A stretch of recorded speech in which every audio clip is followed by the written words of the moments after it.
Because of the very formal and academic language that Tolkien often uses in his writings, one might accuse his works of being stiff and unromantic, but in reality that is far from the case. In fact, his writings are rife with fairy tale romances, tragic couples, as well as flawed couples, as we have talked about earlier in this series. But today we are going to open the window into one of the former of those. Today we will be talking about the elven Lord Thingol and his courtship of the divine spirit Melian. And because this chapter is insanely brief, we will also be talking about the ramifications of this union going forward, even into the Third Age of Middle-earth. And I do mean brief. This chapter is literally 2 pages long. Yet in these pages is found a romance that is foundational for the history of Arda going forward. Hello everyone, and welcome back to my series talking about the history of Arda as told in the Silmarillion by author J.R.R. Tolkien. This is the 5th video in the series so far, so if you haven't seen the previous entries, then I would absolutely recommend going and doing that. The playlist is linked in the description, and it might also be up there too. But for now, here is a brief recap of some relevant information from the last episode, specifically about the sundering of the first of the elves, because that is very important going forward. The elves began as one large group that was known as the Quendi, a name they chose for themselves, but was also used by Ilúvatar to describe them. And the Quendi originally awoke in the continent of Middle-earth, by the shores of a lake called Cuiviénen. And the Valar greatly loved the elves and desired to protect them from the wrath of Melkor, who dwelt in Middle-earth. And so they invited the Quendi, all of the Quendi, to join them in paradise, in the ageless realm which is Valinor. And the elves were hesitant for reasons I described in the last video, and so 3 ambassadors from among the Quendi were chosen to go to Valinor and bring back report of what they saw. And these ambassadors would later become lords of the Quendi, the first 3 elven lords, and their names were Ingwe, Finwë, and Elwë. Ingwe was the lord of the Vanyar elves, Finwë was the lord of the Noldor elves, and Elwë was the lord of the Teleri elves. And I go into specifics on those distinctions as well in the last video. Prior context is really important. And the name given collectively to the Vanyar, the Noldor, and the Teleri, the elves who accept the call and travel westward towards Valinor, is the Eldar. They are the ones who answered the call and set out west. But there were elves who refused the call, and these are called the Avari. And all of the Vanyar and Noldor elves eventually crossed into Valinor, but the Teleri elves further split among themselves. And all of the groups of Teleri elves who abandoned the mission and never saw the light of the 2 trees are called the Umanyar. In fact, one group didn't even make it over the Misty Mountains, and they are known as the Nandor elves. But the remaining Teleri elves did at the very least cross the Misty Mountains and ended up in the regions to the north and west of Middle-earth, a region that was known as Beleriand. And the name given to the Teleri elves that made it as far as Beleriand and gave up their journey are the Sindar elves. The Avari and the Umanyar, the groups of elves who either refused the call or otherwise did not make it to Valinor, are collectively referred to as the Moriquendi, the Elves of Darkness. But the umbrella term for the elves who did make it to Valinor and see the light of the 2 trees is the Calaquendi, the Elves of Light. And this is a lot of information, but for the purposes of this video, we are mainly going to be focusing on Lord Elwë and the Teleri elves. Specifically the Sindar elves, the ones who crossed the Misty Mountains and remained in the lands of Beleriand. And another rather important element of this video is, of course, Melian herself. Now, I talked briefly about Melian in the first entry in this series, the account of creation, as well as the account of the Valar and the Maiar who stepped into that creation, but we're going to go into more depth here. Melian was a Maiar spirit, one of the original Ainur who was born from the thought of Ilúvatar. And as such, she was part of the Ainulindale, the Song of Creation that resulted in the formation of the land of Arda. And out of love for this perceived creation that was revealed to her by Ilúvatar, she, like many of the Ainur, decided to step into creation and become bound to it. Being a Maiar spirit, she was lesser in power to the Valar and mostly aided the Valar in their efforts. Specifically, Melian served two different Valar, Vana and Este. Vana is the younger sister of Yavanna, the mother of all things that grow on the earth. And Vana is also the wife of Orome the Hunter. Wherever she walks, the flowers bloom and birds sing at her arrival. That's really all that's said about Vana. And Este is the healer of all wounds and weariness. And she dwells in the divine gardens of Lorien, which belong to her husband Ermo. Melian was their apprentice, and she too was greatly loved by the natural world. It is specifically brought up in the Valaquenta that the nightingales sang wherever she went. And for long eons she dwelt in the gardens of Lorien in Valinor. And with all that said, we are now ready to dive into the actual chapter of the story of Thingol and Melian, and the fairy tale romance that would shape the entire history of Middle-earth forever. Thank you so much for watching, and let's get into it. We begin by hearing once more about Melian. Like I said, for a long time she dwelt in the gardens of Valinor, and of all the Maiar spirits who served in those gardens, Melian was considered the most beautiful, the most wise,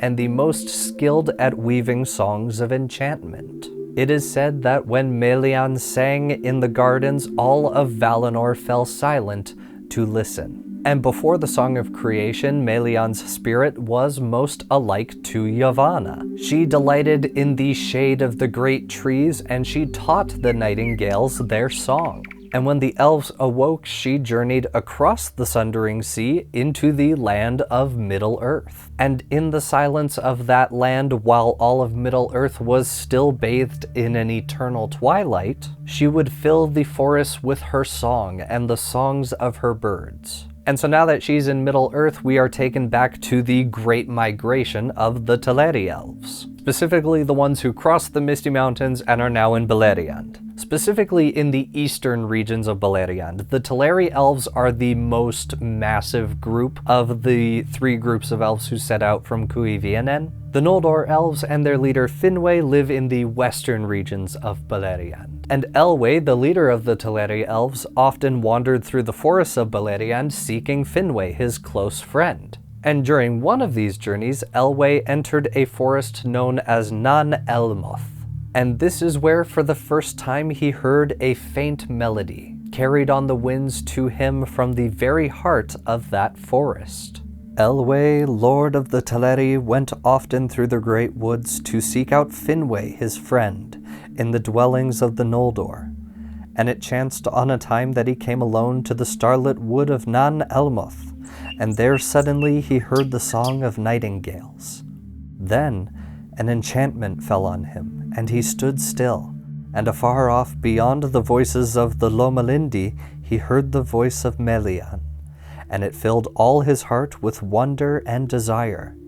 He forgot then utterly all his people and all the purposes of his mind, and following the birds under the shadow of the trees he passed deep into Nan Elmoth and was lost.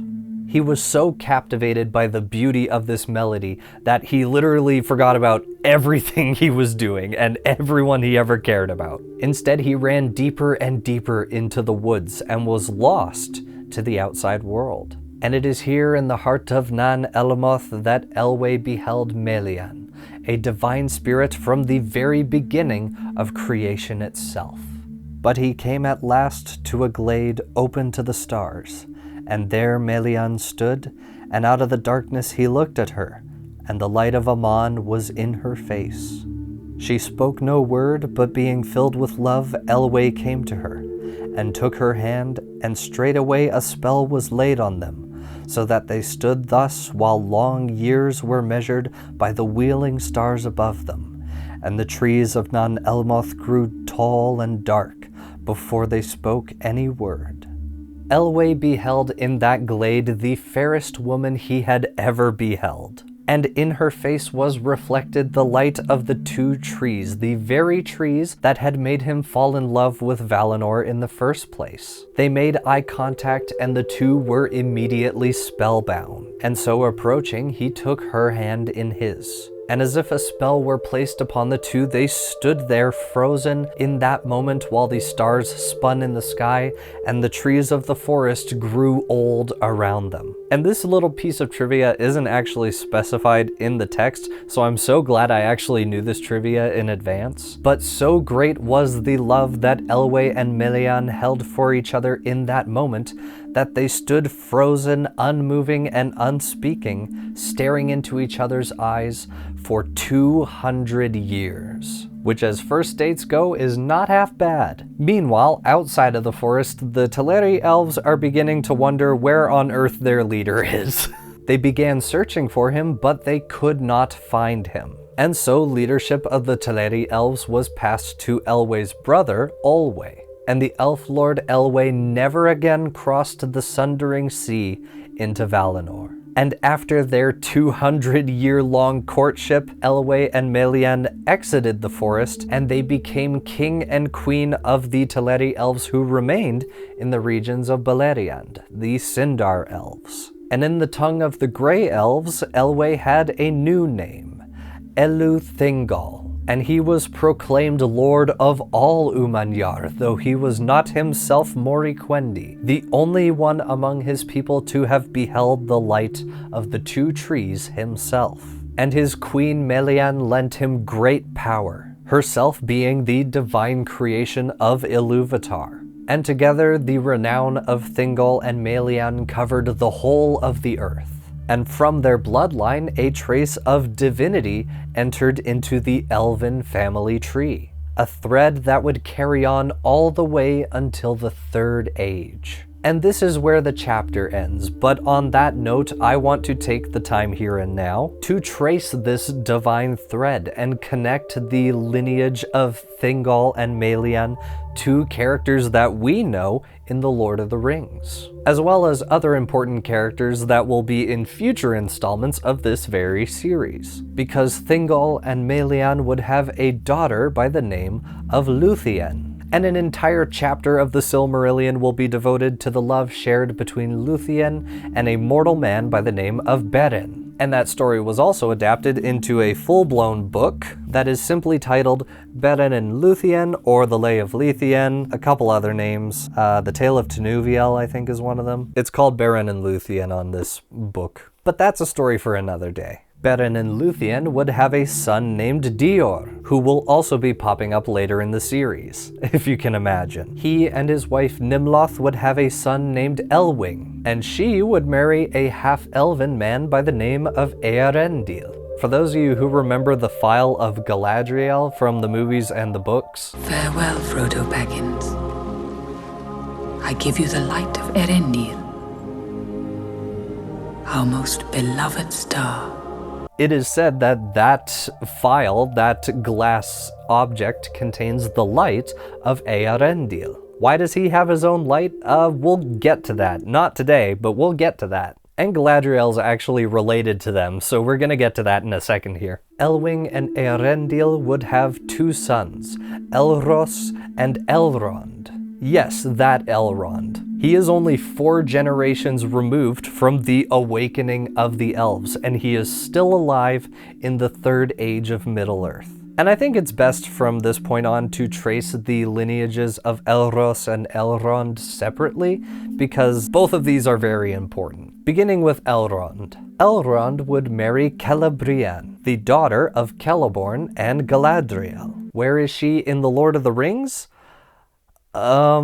I'm sure that's not going to be a canon event for Elrond at all. Nothing bad could happen to her. Nothing bad ever happens to women in Tolkien's stories. Stop asking. And Elrond and Celebrian would have 3 children, Elladan, Elrohir, and Arwen. Arwen is a direct descendant of Beren and Luthien, and it is said that her beauty reflected that divine thread that began all the way in the beginning with Melian. And now for Elrond's brother Elros. because from him was birthed the line of the kings of Numenor, the greatest civilization of man in the history of Arda. And when Numenor fell, his line continued into the kings of Arnor. Arnor was the sister kingdom to Gondor, occupying the regions west of the Misty Mountains. And this lineage would go generation after generation because the lifespans of men are far shorter than that of elves, even the ones who are enhanced by this divine thread. They live longer, but nowhere near as long as elves. But eventually, this lineage continued into the Dunedain chieftains in the north. And from that lineage, the lineage of Thingol and Melian leading all the way to Elros, there came one ranger in particular.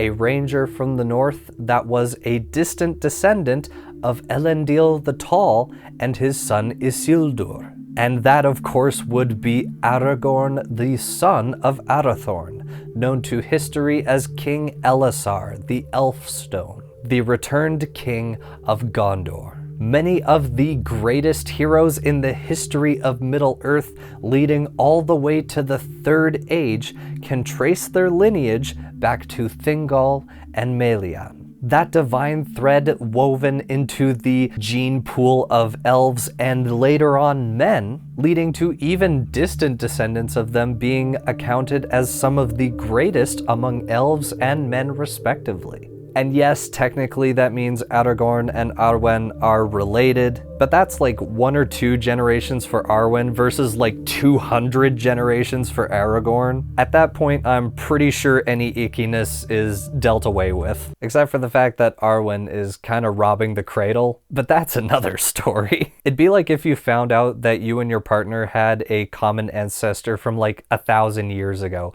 I think you'd be fine. 1 in 200 of us are all related to Genghis Khan anyways. But with that, that is the story of Thingol and Melian. At least for now, they will make appearances in future chapters, but that's kind of the origin story. The fairy tale romance of their first encounter and the divine thread that was introduced into the bloodlines of elves and men that would carry on into the Third Age, all the way into one of the greatest heroes that the Third Age ever saw. And that is the end of this video. And next time we will be talking more about the Elf Lords as well as the great migration of the Eldar to the land of Valinor. But for now, thank you so much for watching. This was a shorter entry in this series, but I think that this video needed to stand alone. I didn't want to just have this be a footnote in a larger video where I merged 2 chapters together. I thought that this topic was interesting and it deserved its own video, and I hope that you enjoyed it. And if you did, then consider liking the video and subscribing. It helps me out a lot, so if you enjoy the content, then I would very much appreciate it. It's kind of like tipping the waiter for their service, you know? Except it's free. And leave a comment down below if you have any specific topics pertaining to The Lord of the Rings or the Silmarillion